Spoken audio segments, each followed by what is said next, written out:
अस्सलाम वालेकुम नाज़रीन। सेल टैक्स एक्ट 1990 के हवाले से आज हम ज़ीरो रेटेड सप्लाईज़ के हवाले से डिस्कस करेंगे।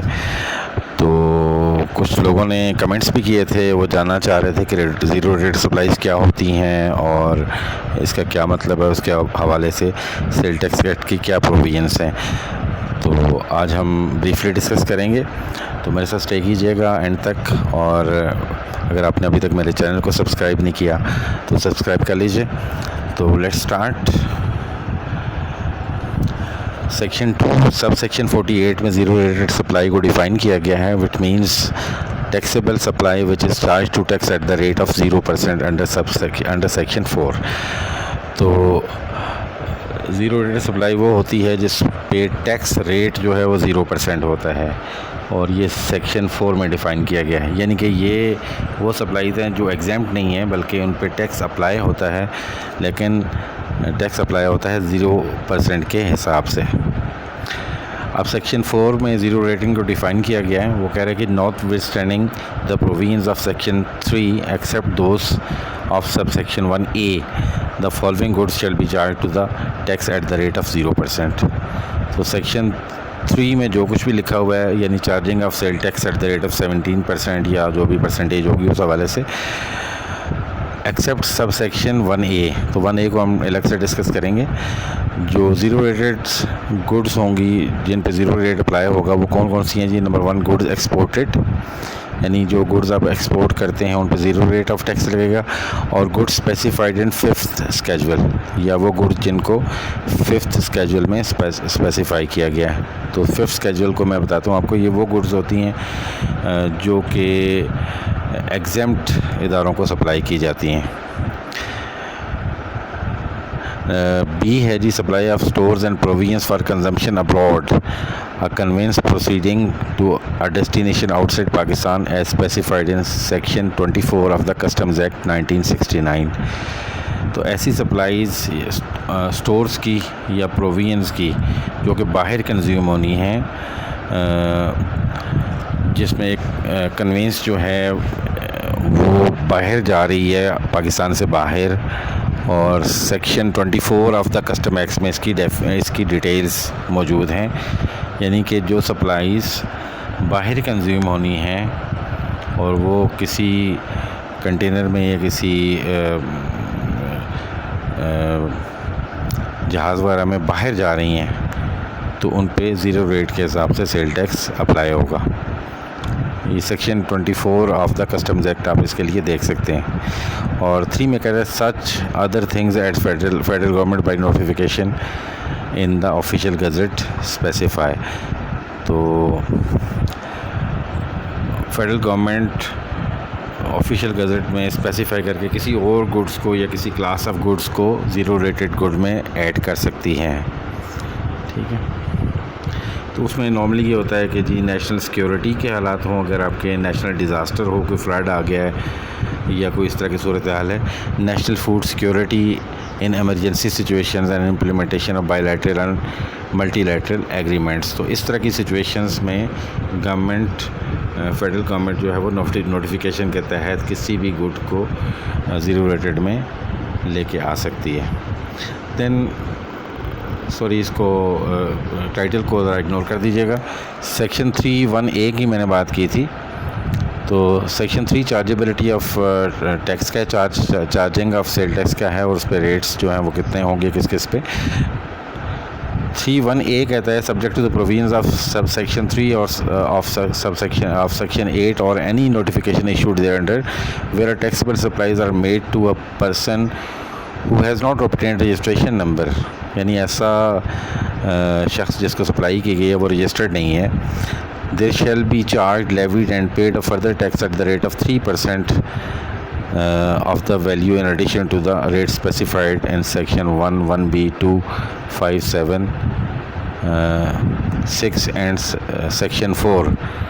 तो इन सेक्शंस के तहत उसके ऊपर जो भी टैक्स रेट होगा उसके ऊपर 3% के हवाले से फ़र्दर टैक्स लगेगा अगर वो रजिस्टर्ड नहीं है। और ये है कि फेडरल गवर्नमेंट में by notification in the official gazette specified taxable supplies in respect of which further tax shall not be charge. तो फेडरल गवर्नमेंट एम्पावर्ड है कि वो किसी गुड को या किसी क्लास ऑफ गुड को फर्दर टैक्स से एग्जाम्प्ट कर सकती है। Then refund of input tax है सेक्शन 10। वो ये कहता है कि if the input tax paid by a registered person on taxable purchase made during the tax period exceed the output tax on account of zero rated local supplies or exports made during that tax period, the excess amount of input tax shall be refunded to the registered person not later than 45 days of filing of refund claim in such manner and subject to such conditions that board may specify in the official gazette। तो अगर zero input tax अगर है वो किसी भी period के दौरान वो आउटपुट टैक्स से बढ़ गया है due to zero rated local supplies और एक्सपोर्ट्स, तो वो input tax refund excess input tax जो वो रिफ़ंड किया जाएगा उस पर्सन को 45 डेज़ के अंदर, ठीक है। और उसका प्रोसीजर बोर्ड जो है वो ऑफिशियल गज़ट में स्पेसिफाई करेगा। Then excess input tax against supplies other than zero rated supplies में be carried forward to the next period.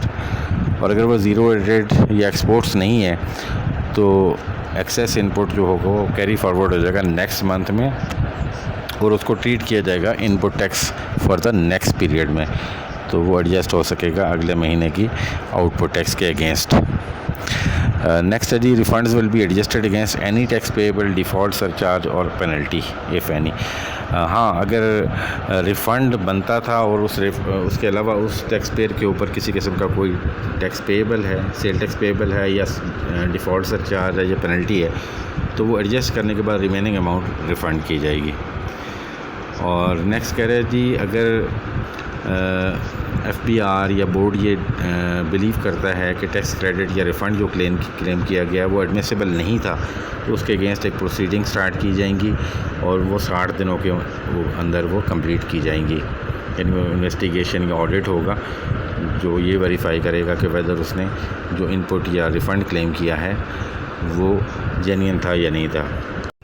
Additional commissioner inland revenue इस पीरियड में 120 दिन की तोसी कर सकता है या उससे ऊपर का कोई ऑफिसर।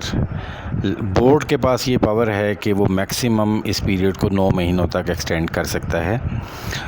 उसके अलावा एक और प्रोविज़न है जिसमें यह है कि सेल टैक्स में ओबियसली सेल्स एंड परचेजेस का रिकॉर्ड मेंटेन करना पड़ता है, तो ज़ीरो रेटेड सप्लाईज़ के हवाले से भी कंप्लीट रिकॉर्ड मेंटेन करना ज़रूरी है सेक्शन 22 के हवाले से।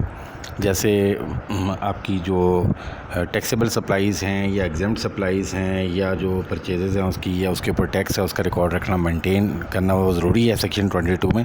इसी तरह ज़ीरो रेटेड गुड्स का भी रिकॉर्ड रखना ज़रूरी है। अब आखिर में हम बात करते हैं 5th स्केड्यूल की, जिसमें हमने बात की थी कि एक्सपोर्ट्स या 5th स्केड्यूल में जो आइटम्स आते हैं उन पे ज़ीरो रेटेड टैक्स लगेगा। तो 5th schedule of the sale tax act 1990 को अगर आप देखें तो उसमें मुख्तलिफ़ आइटम्स हैं, जैसे supply to diplomats, diplomatic missions, privileged persons and privileged organizations which are covered under the various acts, orders, rules, regulations and agreements वगैरह। और उसके साथ साथ जिन गवर्नमेंट्स के साथ पाकिस्तान के एग्रीमेंट्स हैं वो भी इसमें कवर होती हैं, और supplies to duty free shops वगैरह। और उसके अलावा जो हैं supplies of raw material, components and goods for the further manufacture of goods in the export processing zones and so on. ये इस तरह की एक लिस्ट है जिनके ऊपर ज़ीरो रेटेड जो ज़ीरो रेटेड हैं इन पर ज़ीरो रेट के हिसाब से टैक्स